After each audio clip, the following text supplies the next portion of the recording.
Se você está procurando um controle com botões maiores que o Joy-Con, boa construção e um visual diferenciado, deve dar uma atenção especial ao controle da INI com essa temática de Zelda Tears of the Kingdom, já que ele custa quase um terço do valor de um Pro Controller oficial da Nintendo. Mas, como nem tudo são flores, eu preciso te apontar alguns detalhes que explicam o fato dele ser mais barato que um controle Pro oficial e te mostrar onde ele supera até mesmo as cópias chinesas do controle Pro, para você decidir por conta própria se ele vale ou não a pena para você, ainda mais se tratando de uma importação que hoje no Brasil está uma confusão enorme da alfândega, onde um controle como esse, nessa faixa de preço, não deveria ser taxado, mas está sendo e por aí vai. Então, vem comigo, vou ser objetivo e direto ao ponto com você. Vamos lá.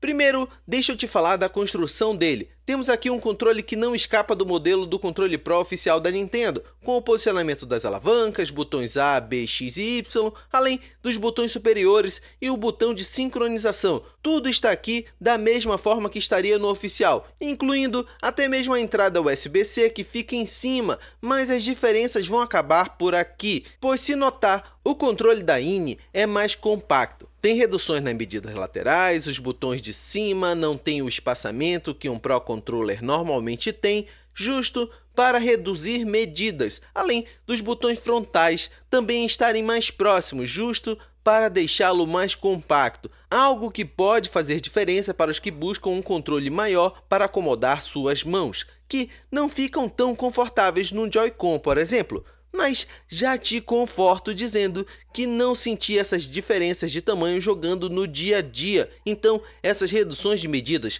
bem provavelmente não sejam sentidas por você se não ficar medindo um comparado com o outro. As alavancas não têm a borracha, mas vem texturizada no plástico para melhorar a aderência dela, algo que é contornado, pois os vendedores chineses desse tipo de controle costumam mandar um par de gripes de analógicos que fazem você esquecer essa ausência. Mas, quase a deixando de citar, o controle da INI tem uma textura na carcaça plástica inferior, que melhora a pegada nele nas suas mãos, além de um botão de turbo que vou falar mais pra frente como um dos diferenciais ótimos. E com certeza, onde eles economizaram de um lado, eles nos entregam outros benefícios do outro, incluindo os LEDs nas alavancas, algo extremamente bonito jogando com o controle de noite, já que as luzes verdes são elegantes nesse controle temático. Mas antes que você me pergunte, sim, esses LEDs impactam na bateria, mas ainda falando em aparência, o controle é muito bem pintado, com detalhes em cinza, pintura dourada que cobre todo o controle e destaques em verde, com seus botões pretos, que não chamam a atenção, já que o restante do controle já é lindo, e botões com destaque poderiam tornar ele brega, algo que não temos aqui, já que os controles da INI, não só na temática de Zelda, como nos demais temas, são designs originais criados pela própria empresa, em vez de copiar um design criado pela Nintendo. Por aqui, todo o controle funciona muito bem, botões têm respostas imediatas, alavancas são muito precisas e a função turbo é muito bem-vinda. Já que em alguns jogos é interessante ter um botão pressionado várias vezes com um toque somente neles, que já te adianto, usar controle com turbo não dá banimento ou punição por parte da Nintendo. Jogando casualmente, você só não poderá levar um controle com turbo e ativá-lo num campeonato oficial. Fora isso, cuidado com os achismos que circulam por aí. Não posso esquecer de te dizer que ele tem giroscópio que funciona muito bem, além de NFC, caso tenha amigos e deseje ler eles por aqui. A sincronização dele foi simples, como em todos os controles do Switch. Bastou conectar ele com o cabo USB que veio direto na dock, que além de carregar o controle, fez o pareamento. Mas caso deseje parear ele de forma tradicional com o botão superior dedicado, também terá um reconhecimento rápido pelo seu Switch.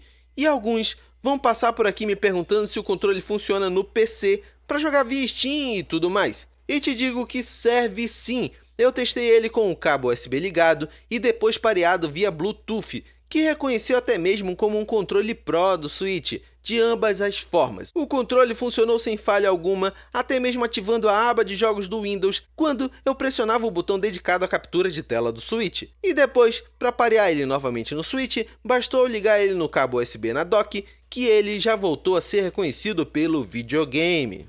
E lembram que deixei para falar da bateria depois? Então, ela é o ponto mais fraco do controle, mas isso comparado às cópias dos controles Pro que ficam na mesma faixa, pois aqueles LEDs bonitos consomem energia do controle. E não achei uma opção de desligar os LEDs, então a minha duração de bateria, jogando um tempo médio de 3 a 4 horas por dia, me rendeu 3 dias de jogatina sem precisar carregar, um tempo que não é ruim, mas comparado aos controles similares, eles duraram mais, seja pela ausência dos LEDs ou por terem o dobro de capacidade da bateria do controle da INI, que tem 600 mAh, e os similares usam uma bateria de 1.300 mAh. É o dobro de capacidade e mais um pouco ainda. Então, sim, isso faz diferença para quem não gosta de carregar o controle a cada dia de jogatina. Mas, para quem costuma deixar um cabo USB ligado na dock, você raramente irá notar esse contratempo de bateria ser menor e usar mais energia por acender LEDs que não contribuem na sua partida.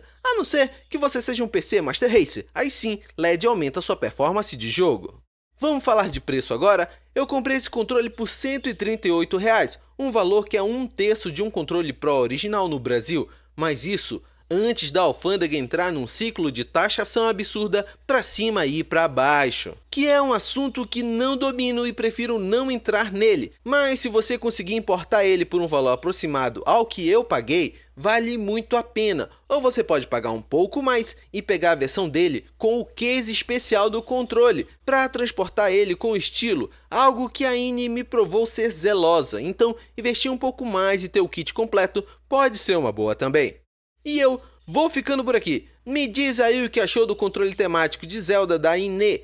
O que mais te chamou a atenção nele? Deixa aqui nos comentários. E se você ainda tiver alguma dúvida, coloca aqui que eu volto para te esclarecer se puder. Do mais, te deixei passando outros 2 vídeos do canal na sua tela. Eu tenho certeza que algum deles vai te ajudar a aproveitar melhor o seu Nintendo Switch. Abração, valeu pelo tempo que passamos juntos aqui e até mais!